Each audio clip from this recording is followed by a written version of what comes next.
আসসালামু আলাইকুম রহমতুল্লাহ বরকাতুহ। আজ 23শে ফেব্রুয়ারি 2026 ইংরেজি। এখন বাজে রাত 4:06। তো আজকে আবার কিছু কথাবার্তা বলতে এসেছি। তো আমি মানে আমার একটা পার্সোনাল একটা টার্গেট ছিল, সেটা আমি গতকাল ভেঙে ফেলেছি। তো এখন মনের মতো অসম্ভব রকম একটা কষ্ট লাগছে। কিন্তু যখন আমি টার্গেটটা ভেঙে ফেলি না, তার আগে আমার উপর শয়তান ভর করে। তো শয়তানি চোটে জিনিসগুলো করে ফেলি। তারপর করার পর প্রচুর পরিমাণে টেনশন কাটাই 2-3 দিন, একটু একটু করে ঠিক হই, আবার সেম জিনিসটা করি। তো এখন হচ্ছে যে কি সেম জিনিসটা করেছি, তো আবার যাবে 2-3 দিন কষ্টের মধ্যে যাবে। 4-5 দিন পর সব কিছু মোটামুটি একটু ওকে হবে, এরপর যায় না কি হবে। তো আজকে আমার এখানে কোম্পানির একটা কলিগের কথা বলছি। তাকে দেখছি গত 3 মাস ধরে। এতদিন ভাবতাম যে কি তার মধ্যে আমার যে সমস্যাটা আছে সেই সমস্যাটা রয়েছে। তো এতদিন সেভাবে করে চিন্তা করেছিলাম, কিন্তু গত 2-3 দিন ধরে দেখেছি কি আসলে না। আমার যেটা ADHD যে সমস্যাটা আছে, আমার যে সিমটমসগুলো আছে, তার মধ্যে কিছু কিছু জিনিস ওর মধ্যে আমি দেখতে পেয়েছিলাম। আমি ভেবেছিলাম যে কি ওর মধ্যে মনে হয় সমস্যাগুলো আছে, কিন্তু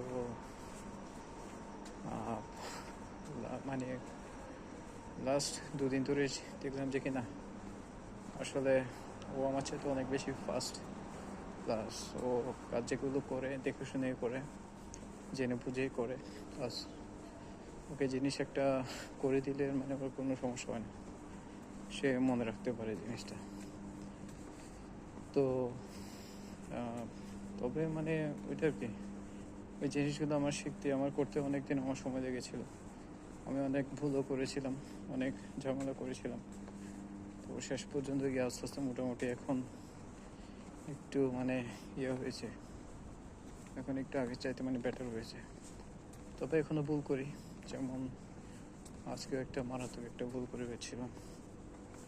তো ভুলটা আসলে কি বলবো, ভুলটা এমনভাবে করেছিলাম যে কি এটা অন্য দোকানে হলে এটা নির্ঘাত, এটা সাথে সাথে এটা প্রকাশ হয়ে যেত। কিন্তু আমি যে দোকানে কাজ করি সে দোকানে ওই জিনিসগুলো সিস্টেম করে হাইড করা যায়। তো আমি ওভাবে করে হাইড করেছি, যার কারণে কোম্পানির লস হলে ওই জিনিসটা কোম্পানি জানতে পারেনি। তো সেটা আর কি।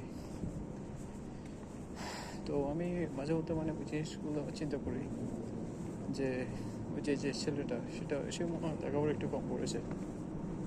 তাছাড়া সে অনেকগুলো মানুষের সাথে কাজ করেনি এরকম, আর প্রচুর পরিমাণে প্রেশার খেয়েছে। যখন কাজ করেছিল তখন সবাই ওকে প্রচুর পরিমাণে প্রেশার দিত, প্রেশার নিয়ে সে কাজ করেছে, যার কারণে সে তেমন একটা কিছু বলতো না।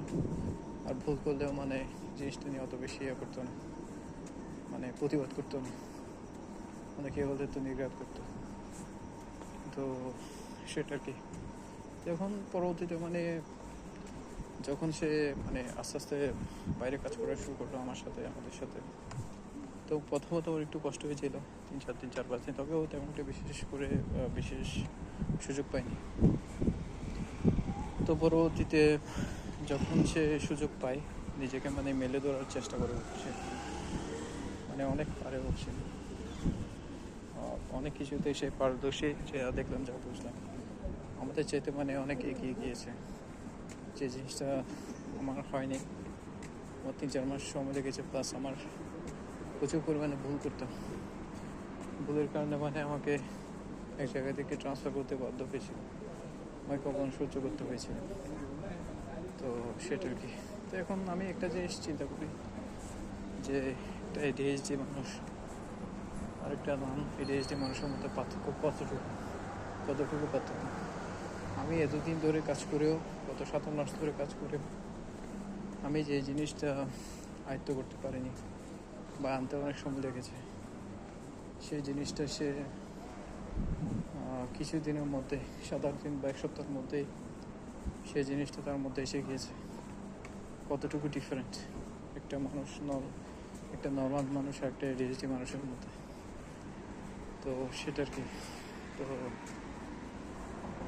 তো আমি মাঝে মধ্যে ওই জিনিসটা চিন্তা করি যে আমার অনেক কিছু জিনিস বুঝতে আমার অনেক সময় লেগেছিল।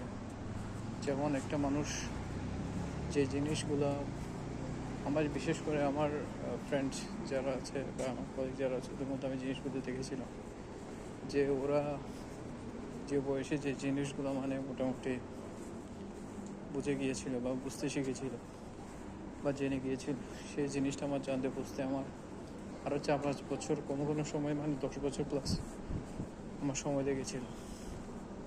তো এই জিনিসটা আসলে আমাকে খুবই করে, খুবই কষ্ট দেয়, খুবই পীড়া দেয় যে ওরা যে জিনিসটা তাড়াতাড়ি করতে পারলো সেটা আমি কেন করতে পারিনি, আমার দ্বারা কেন হয়নি এখনো পর্যন্ত। আমার এই ম্যাচিউর বয়সের মানে বড় অনেক জিনিস আছে যে জিনিসগুলো আমি এখনো বুঝতে পারছি না, বা মানে জিনিসগুলো আমার বোঝার বাইরে। সে জিনিসগুলো হয়তো আমি আরও মানে বয়স বাড়ার পরে মানে জিনিসগুলো আস্তে আস্তে বুঝতে পারবো। কিন্তু একটা মানে মানুষের একটা নির্দিষ্ট বয়সে, একটা মানুষ যখন 20 বছর বয়সে যে ম্যাচুরিটিটা আশা করবে সেটা আমার আরও 5-10 বছর পরে এসেছে। তো সেটার কি